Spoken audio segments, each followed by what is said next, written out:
Interest rate may be good for people with mortgages, but it's been tough for anyone with a savings account, especially pensioners. David Cameron says he wants to change that. He plans to cut taxes on savings and for pensioners if the Tories come to power. Mr Cameron called on Gordon Brown to make 2009 an election year. The government called his proposals empty promises. Here's our political correspondent, Joe Coburn. Falling interest rates have benefited thousands of borrowers, but savers are suffering. The average monthly rate of interest paid on a notice account is down from 4.06% in November 2007 to 2.3% in November 08 and has since fallen further. Today, David Cameron set out his vision for what he called a new savings culture.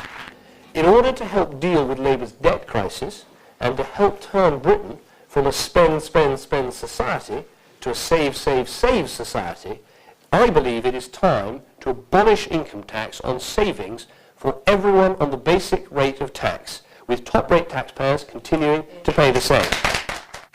And Mr Cameron said pensioners should receive an extra £2,000 before they pay any tax. As a nation, we borrow more than we save. Hardly surprising, given that mortgages are bigger than most people's savings. The Building Societies Association said in 2007 that they had 2.9 million borrowers compared to 23 million savers.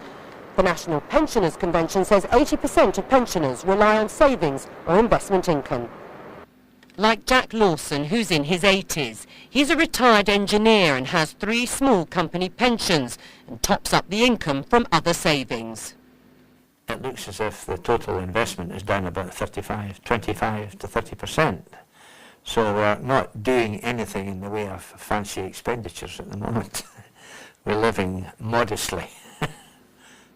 David Cameron has warned that under Labour, things will only get worse.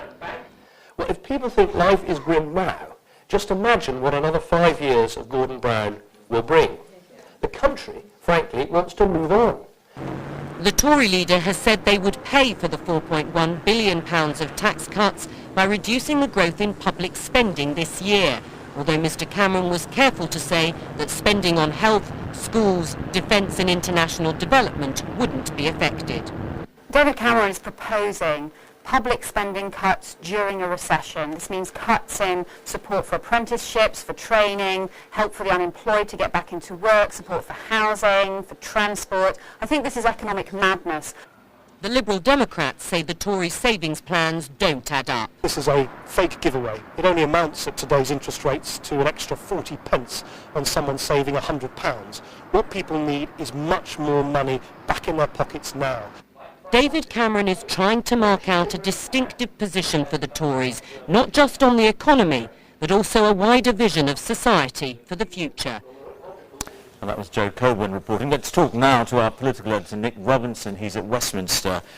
Nick, I suppose the question is this going to have popular appeal? Well, there's no doubt at all that there are millions of people who are seeing the interest they get from their savings go down, and there may be millions tonight who say, well, I'd like a little bit extra. I'd like some of that money back again. Pensioners would particularly benefit from this proposal. But any tax cut is only popular if people think it's deliverable, if people think it's fair, and if people are not convinced that there will be other cuts in public services to pay for it that they don't like. That, of course, is precisely what Labour will try to convince the electorate of, and there are uncanny parallels here. 8 years ago, William Hague proposed pretty much the same thing in the lead up to the 2001 election. Labour reacted in pretty much the same way. The Tories lost the argument then. They are just hoping that the recession changes all that, because people are fearful about the loss of the value of their savings on the one hand, and more convinced about the need to cut government waste on the other. Briefly, Nick, do you sense a wider strategy at play for the Tories? Oh, there's no doubt at all that by talking of a grim future under Gordon Brown and promising what he called a good future under the Tories, David Cameron is trying now to make up for what was rather a bad war. He had a difficult first period of this economic downturn in which Gordon Brown's ratings went up. Another historical parallel for you, George. 30 years ago, when a Labour government last presided over a recession, the then opposition leader Margaret Thatcher had a slogan, wait for it, cheer up, the Tories are coming. David Cameron didn't quite say that today, but that clearly is his message. All right, Nick, thank you. Israeli troops have pushed deeper into Gaza, defying international calls for a ceasefire. Tonight, around 4,000 troops are on the ground inside the territory. A medical official inside Gaza said at least 13 civilians, including 7 children, have been killed today. Israel is not allowing international journalists into Gaza. Our Middle East editor Jeremy Bowen joins us now from the Israeli side of the border. Jeremy.